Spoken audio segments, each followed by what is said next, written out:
Hi, welcome to Challenge JP. My name is Jacek, and today I'm going to show you how to create a capital investment plan in Excel. Let's first start from the structure of the financial model, which will be the basis of our template. So the way I structure this model is to first show the level of capital that you would invest in your business, which will be shown in two parts, as the initial capital invested and then the additional capital investment. Then I will show how this investment translates into your addressable customer market. So we'll assume, for example, you may think of your plan as an infrastructure plan, or maybe you trying to build some technology that is going to reach a certain number of people. So the more investment, more initial investment that you have, the higher the or the bigger the customer base.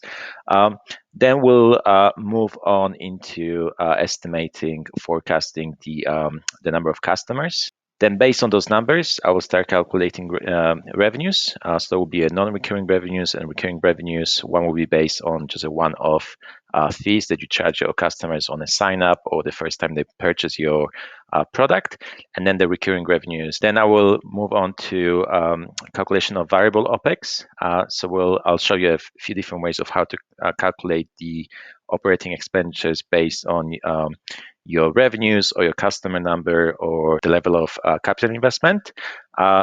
Then we'll also touch on the variable headcount, so calculations of staff costs, which will lead us to the calculation of gross margin.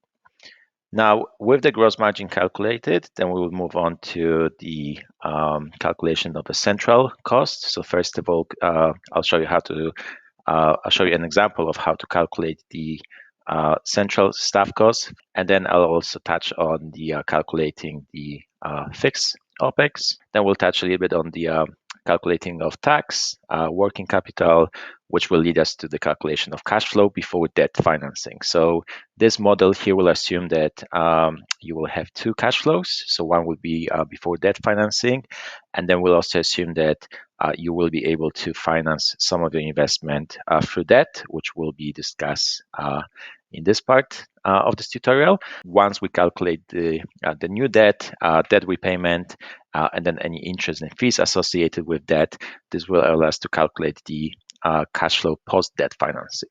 I will also then show a profit and loss summary. So basically that summary of the financial model. So the financial model itself will be the core of our plan. And then we'll use the numbers from above and some of the other calculations, such as depreciation, to convert that financial model, or to present this financial model as a profit and loss summary, which will allow us to calculate the net income. Also a cash flow statement. So we'll split the cash into the cash flow from operations, cash flow from investment, and cash flow from financing. And then I will also show a simple balance sheet. And then eventually we'll get to the equity investment return analysis. So this section will show how to calculate or how to estimate the returns on your equity investment. In addition to that general summary that you have here, I will also talk quickly about the main assumptions that I use in this model. So you will see that I put all the assumptions here, one table next to the summary. This will make it easy to run sensitivity analysis. So we'll see how the main financial metrics that we'll put in the model differs depending on the different assumption used. And then eventually we'll get to data tables, which is just the summary of sensitivity analysis, or it's a different way of showing how your returns, for example, or your model behaves under different inputs or assumptions. Okay, so let's go to the financial model. So what you see here is monthly calculations of revenues and costs to get to our cash flows. And then it will follow exactly the same structure as we saw in the first part of this tutorial, so in the summary, but there will be a bit more details behind the calculation, so you can actually see where the output is coming from. One thing to notice is that I use my left margins here to put the assumptions that are is being applied to a given line or to a given calculation. So if you click on any of the assumptions here, you'll see they are linked to the summary page, which is that table over here with the main summaries. The idea is that if you want to change any of the assumptions, you should do it here in any of the cells highlighted in yellow, which will be reflected in our cell here. So the model here first lists the timeline. So as I mentioned before, it's done on a monthly basis. So you'll see the period in which the calculation is being done. So for example, here is January 2023. There's a bit of a breakdown for the year and the month. And then also I've put some few phases here. So there's an assumption in the model which basically we're saying that there's a period of time over which you're spending your capital. So you're not spending your investment in the first month. It's spread over a certain period of time, which you can set in the assumption.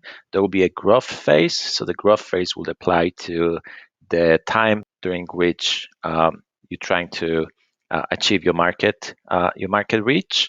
And then there was a maturity phase, which basically where you have a bit more steady plan. Okay, so first of all, you'll see that I have two lines here for my initial capital invested, and then the additional capital investment. So we are assuming here, for example, in this model that my initial capital investment requirement is 10 million, and I will spread that investment over 30 months. So you'll see that every month I have an investment of 1/3 of a million, right? So it's basically 10 million divided by 30 is 333,000, let's say, dollars. That number is then repeated 30 times over 30 months. And then you will see that later on, when we actually spend that 10 million, there's also an ability to add additional capital if you want to keep investing into your business. Then below here, you see this is the percentage of the initial capital deployed. So that that refers to the total capital that has been spent of that 10 million. And this then is linked to your addressable customer market. So as I mentioned at the beginning of this tutorial, we will assume that you have a certain addressable market that you want to reach by deploying your capital. And as you're investing into your business, that addressable market will be increasing.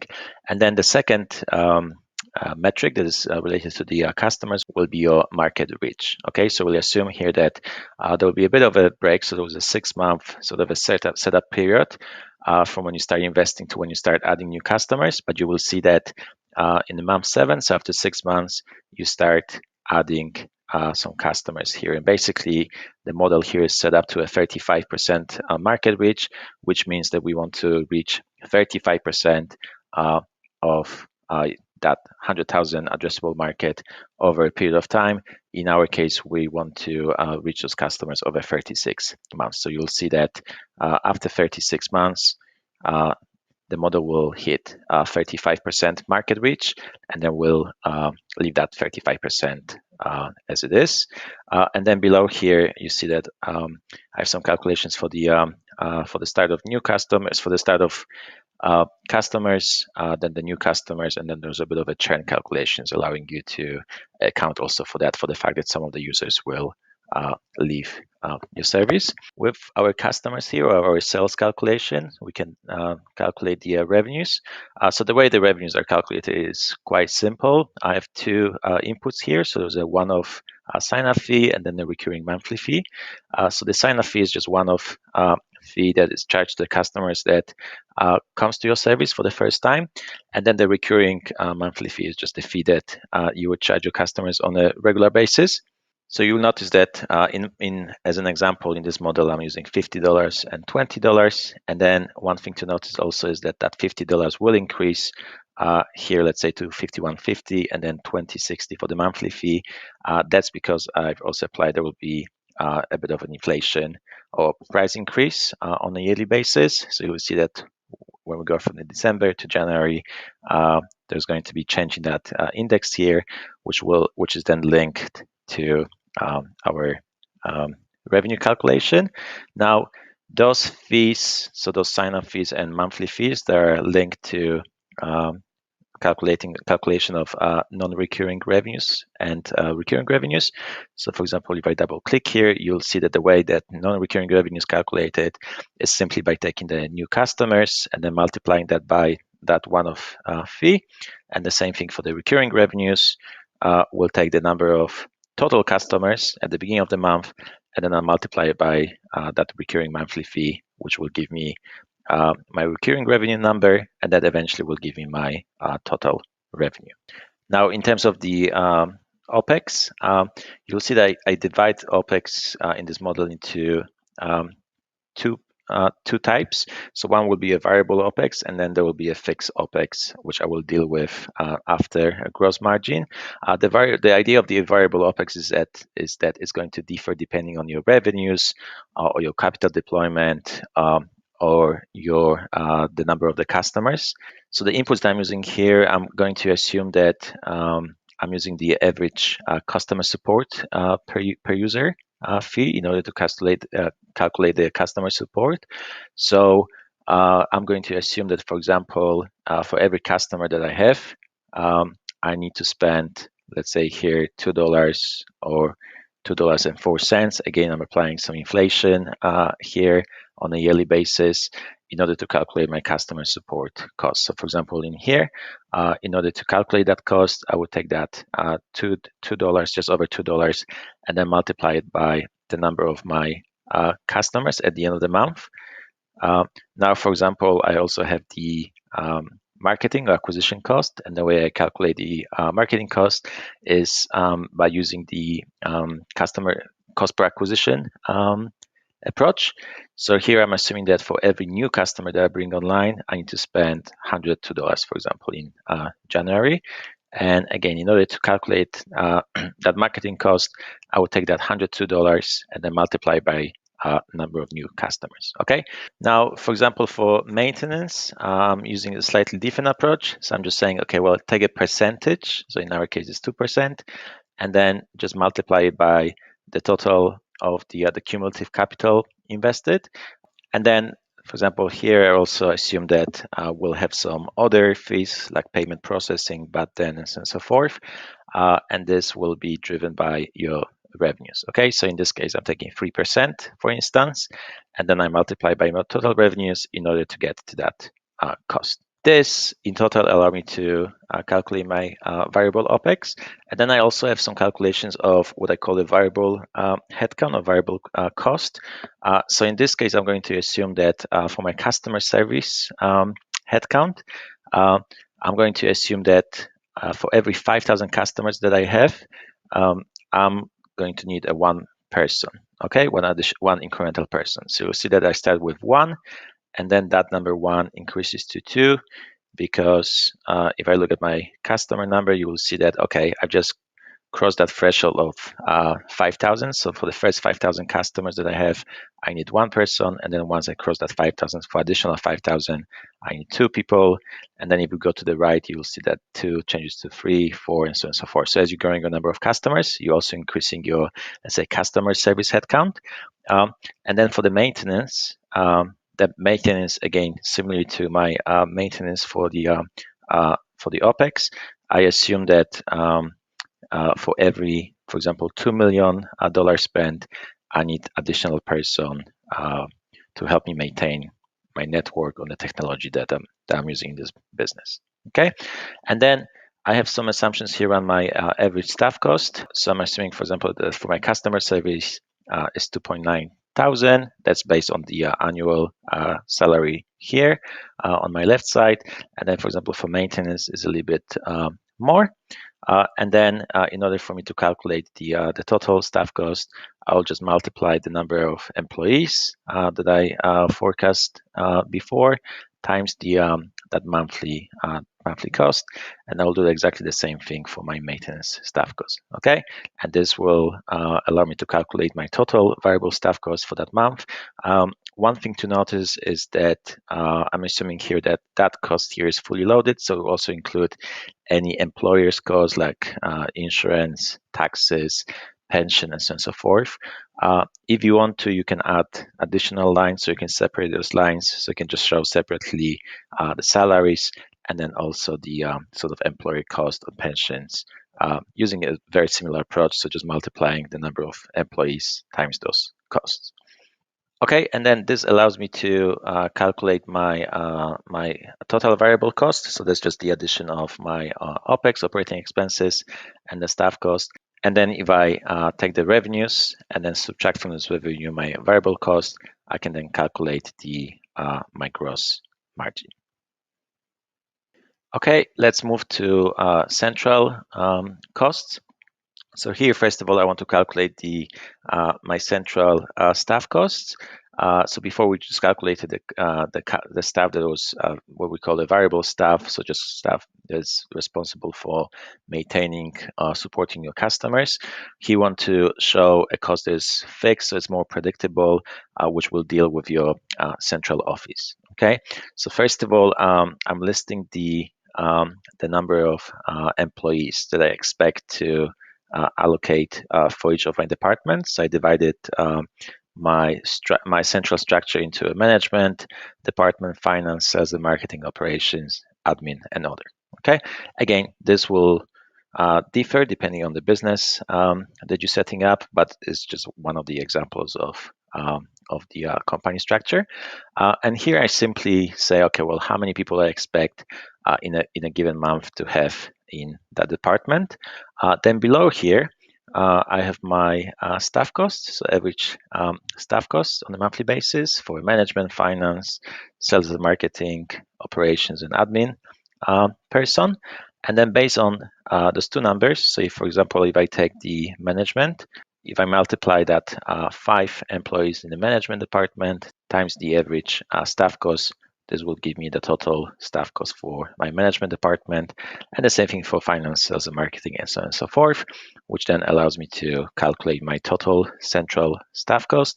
And again, similar to my variable staff, I'm assuming here that those averages are fully loaded, so they do include pensions and employer's taxes and any other obligations that the employer has to meet. Again, if you want to separate those lines, so if you want to only show the salaries and then the any other employer's contributions in a separate line, you can do that. You would just have to create another line with the average employer cost and then multiply that cost by that fixed headcount here. Then in addition to that, I also calculate some office, IT, and other general OPEX costs. So those will be, this is the section where we can put any other monthly cost associated with running your office. Now those two numbers, so my staff and my fixed OPEX, allow me to calculate my total general OPEX, and then that combined with the gross margin will then allow me to calculate my EBITDA, which is the earnings before interest, tax, depreciation, and amortization. Now, I'm also assuming that there will be some taxes that you have to pay once you start generating the positive income, which you can see in here.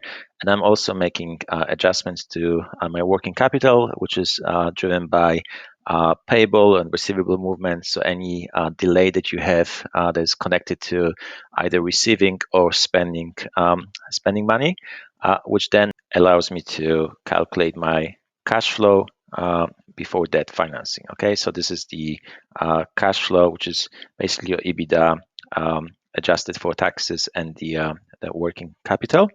And then you see here there's a cumulative cash flow before financing. So that number here, which you see here, is 11 million. That's the peak. So that's the proxy for how much cash in total you need in order to fund your business plan. And then below here, I'm also having some debt calculations. So you see that the model allows for debt injections. So we'll assume that part of the financing will come from equity, part of the financing will come from debt. And then you will see that my numbers here, so the new debt and the repayment are actually linked to a small debt model that I have below. So let's just very quickly scroll here and see how that debt model works in more detail. Okay, so I'm assuming here that you have few inputs, few assumptions for this debt model. First of all, the debt will have a term of 10 years, so have 120 months. Again, this is all of the assumptions is something that you can adjust in that assumption table in the summary page. Then there will be an interest associated with the debt. In our case, 8%. I will also have some assumptions as to how often you draw the debt. So in our case, I would assume it's the debt is added on a yearly basis 3 times. So in the first 3 years. And then I also assume that there was some principal repayment holidays. So there'll be a period of time during which you only repaying the interest, you're not repaying any debt. And then one of the most important assumption here is the debt leverage. So this is the percentage of your capital that you want to finance through debt. I mean, in my case, I'm assuming here that 60%. So not all of your financing needs will be met by debt, but again, this will always differ on case by case basis. So you will see that with my debt, I'm starting with the opening balance. For example, in my first month would be 0.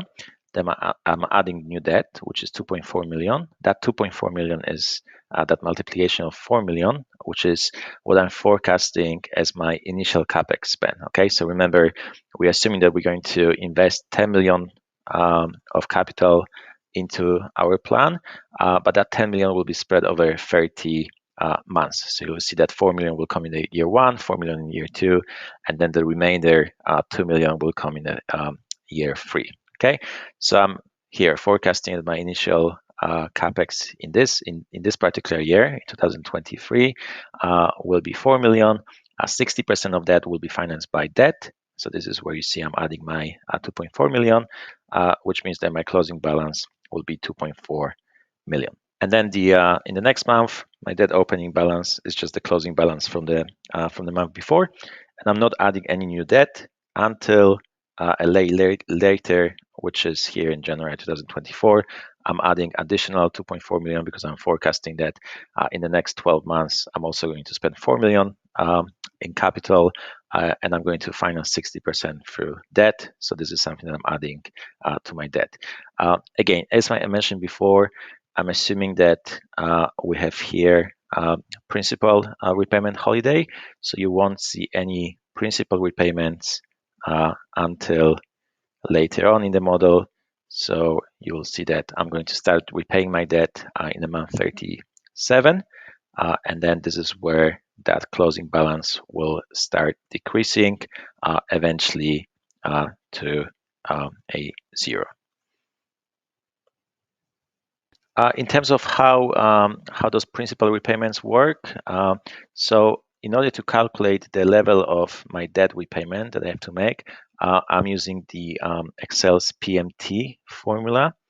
So you will see here, basically saying that as long as the number of repayments remaining is greater than 0, I'm going to use that PMT formula here to calculate the total of payment that I have to make to repay that debt over this period of time. And then the PMT formula has 3 inputs in here. So first of all, if I just move it here to the middle, first of all, you'll see there was a rate. So the rate is simply the annual rate applied to my debt. In our case is 8%. And then I divide that rate by 12. The reason why I have to divide it by 12 is because I want to convert it to a monthly rate. Again, the model is done on a monthly basis. Then I have an input called NPER, and then NPER is just the number of periods over which I want to repay this debt. So I'm using that number 84 here. So that's the number of remaining repayments for the debt. And then I have an input here, PV, which is just the amount of debt that I want to repay. So in our case would be my opening balance of the debt and then any addition of the debt if I were to add any debt. That would be my total debt that I want to repay.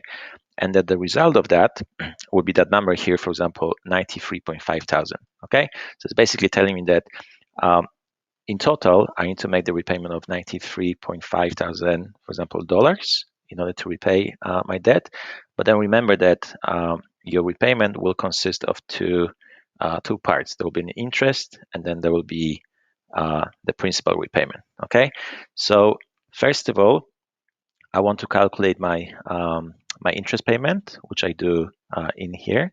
So I simply take the my opening debt balance plus any new debt, and I multiply it by 8% divided by 12. Again, divided by 12 because I want that 8% to be expressed on a monthly basis.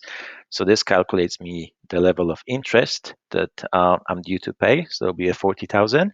And then the difference between that repayment of 93,000 that I just calculated and my total interest would be my principal. Okay, so we're basically saying, okay, if you want to repay that debt of 6 million here, your total payment would have to be 93.5 thousand. Of that 93.5 thousand, 40,000 will go towards interest. So then the remainder, that 53,000, goes towards your principal repayment. Okay, and then in the next month, you have exactly the same calculation. So your debt opening balance is smaller, but also the number of repayments left has decreased by 1.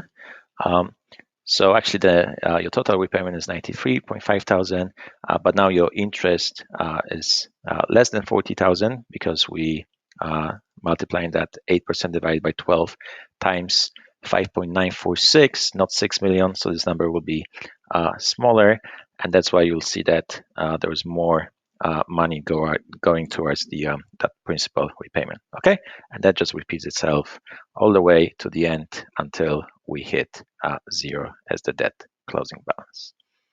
We can go back to our annual summary. So in order for me to aggregate all those numbers on the annual basis, I'm using the sum ifs formula. So the way it works, for example, for non-recurring revenues, I'm simply saying that I want to sum the row 36 from the financial model, which is the row where I have my non-recurring revenue calculation. And then I want to use the year line in the model as my criteria. Okay, so the year row is in the row number 5 in the financial model.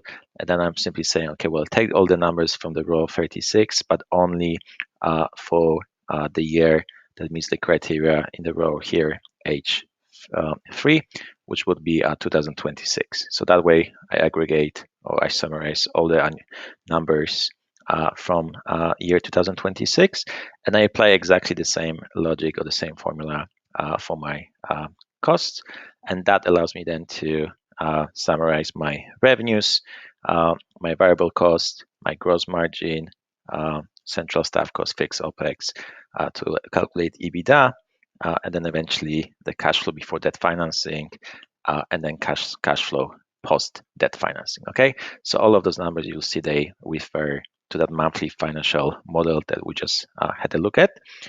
Now, in terms of the profit and loss summary calculation, you'll see that a lot of the numbers that I'm using are just taken from my summary from above. But in addition to that, I also had to add some depreciation calculation, also adding the interest expense, debt fees, tax, and that allows me to calculate my net income. Now, for the cash flow statement, I've divided that cash flow into cash flow from operations, investment, and then financing. So you see, in order for me to arrive into my cash flow for operations, I start with my net income from above, and then the add depreciation, and then I adjust it for my payables and my receivables in order to get to the cash flow for operations. Then my cash flow for investment is linked to my capital investment numbers, and then cash flow from financing. This section will be linked to my debt financing, so the new debt, and then also debt repayment, and then also equity investment, which we'll look into in just a few moments. And that eventually, those three subtotals allow me to calculate my total cash flow. What's important is that total cash flow here should agree with the cash that is generated in the model here. Okay, so I have a little bit check in here which confirms that those numbers do agree. And then I have my balance sheet. So I'm just want to also calculate my current assets such as cash and accounts receivables. Then also my long-term assets, which are linked to my initial capital investment, and then this additional capital investment, and then that's adjusted by my depreciation. Then I have my accounts payable, long-term debt. So remember those. We've added some debt here. You will see it's increasing here and eventually is decreasing as we repaying it over time. And then I will have some equity numbers or owner's investment, which is linked to my table below, which eventually allows me to calculate my owner's equity and then my liabilities and owner's equity together. And always with the balance sheet, what's important is that those two numbers, so your assets and those liabilities and owner's equity, have to be equal. So this is where I add my check here. What's also important to notice here is that all those numbers here, so my balance sheet is linked to my cash flow statement and then also my net income, my profit and loss summary. So those statements should be interlinked with each other. So any change in one of the numbers here should be reflected automatically in your cash flow statement or in the balance sheet. Let's have a look at the calculation of equity investment requirement and also the calculation of the returns on equity. So you'll see here that I've added a few lines. So first of all, I'm just showing the level of EBITDA in a given year based on our model from above. Then I'm showing my cash flows from operations, investing, and just debt financing. And this allows me to calculate my cash flow before the equity investment. Okay, so it's simply, if I take my cash flow from investing, cash flow from operations, and then debt financing, this shows me how much money, what's my deficit or surplus in a given year. Okay, so whenever I see there was a negative number, that means that I have a deficit in this year. So this is my capital required. And then if I just round it up a little bit, that gives me an estimate of how much equity do I need to inject in that given year. Okay, remember that I'm assuming that we put some debt financing, some of the financing that I need will come from debt, and then we'll just assume that the remainder comes from the equity. Okay, so we're showing here that I have 2 years of a deficit of negative numbers. So I'm assuming here that I'm going to have 2 equity injections, which I am showing here as my negative numbers. So that table here shows the level of money outflow or inflow from the perspective of an external investor. And then here, this is where I try to estimate the level of exit proceeds or terminal value at my exit year. Okay, so I'm assuming here that after 10 years, we'll have some exit event, which will generate some proceeds to the investors. Okay, here I'm using a very simple approach. So this approach will be simply based on EBITDA valuation. So I'm just taking my EBITDA number here in that year 2032, which is just over 7 million, and then I multiply it by 10. 10 is my EBITDA multiplier. And I'm using 10 just for simplicity, but this number will differ depending on the industry, probably depending on the market conditions, and also any history of the transactions in the recent times. But if we, for example, assume here 10 as my multiplier, that means that my company valuation it will be $71.5 million. Then in addition to that, I'm also going to include in the calculation any cash that I have on my balance sheet, and then I'm also going to adjust it for any current assets and also liabilities that I have on my books. Okay, so here you see that I'm linking that number to my cash. So I managed to accumulate actually quite a substantial amount of money over time.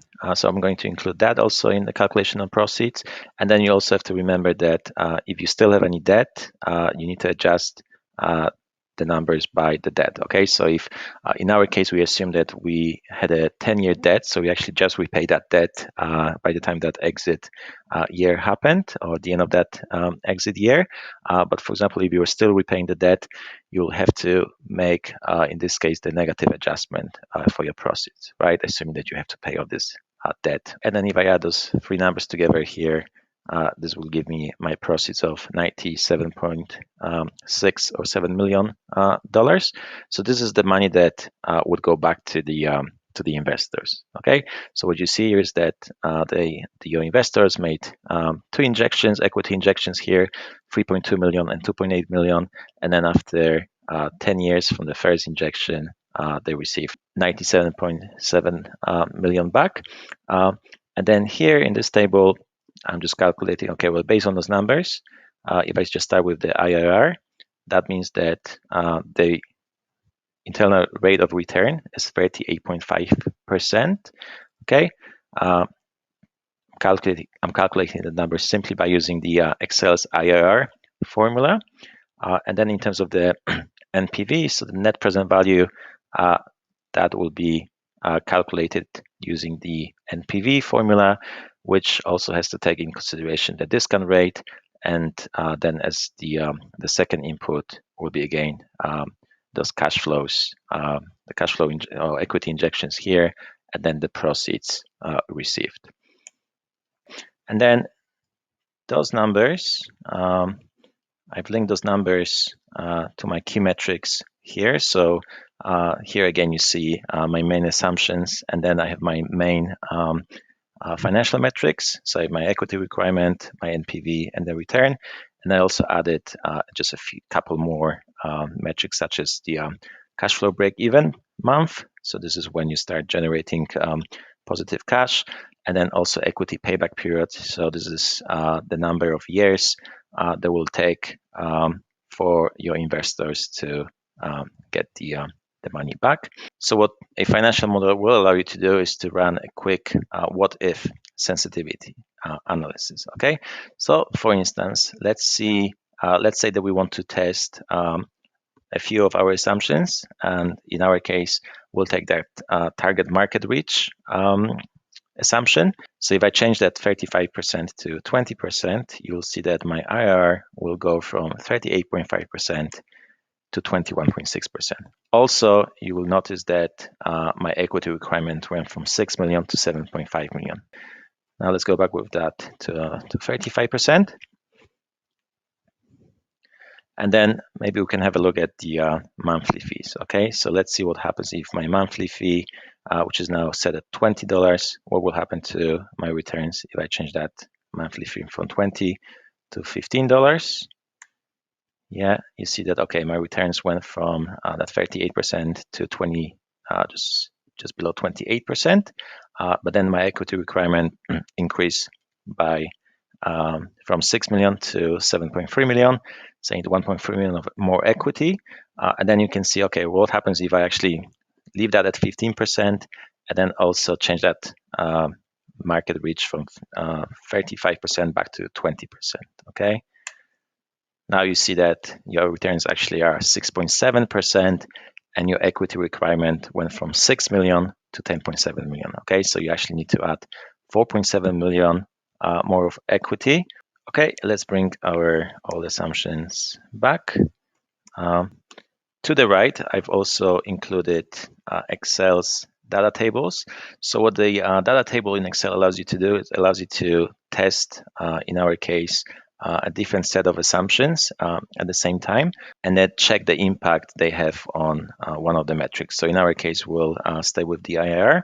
So here you can see the impact of changing cost per acquisition and market reach on your returns. Okay, and the way you can read this table, you will see that the headers here, those are inputs for different assumptions for the market reach, and then here the inputs from the rows here, those are the assumptions for cost per acquisition. Okay, so you can, for example, see, okay, what would be my internal rate of return if my cost per acquisition was $150, and then let's say my market reach was 27.5%. Okay, so this is that IRR that we just looked at in before. And then, for example, this table here looks at the your initial investment, and then it looks at the effect of that investment, of how that investment translates into your addressable market. Okay, so if, for example, we keep our investment at 10 million,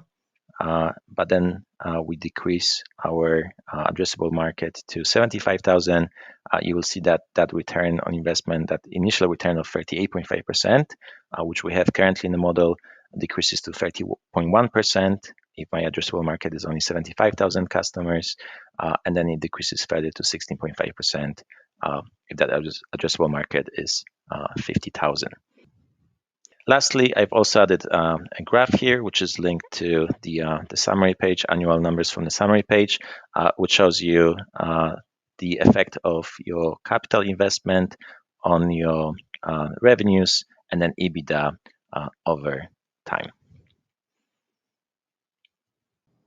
I hope you enjoyed this tutorial. If you have any questions or if you'd like to download the template using the video, follow the link which you will find in the description or visit my website at www.challengegp.com. Thank you very much.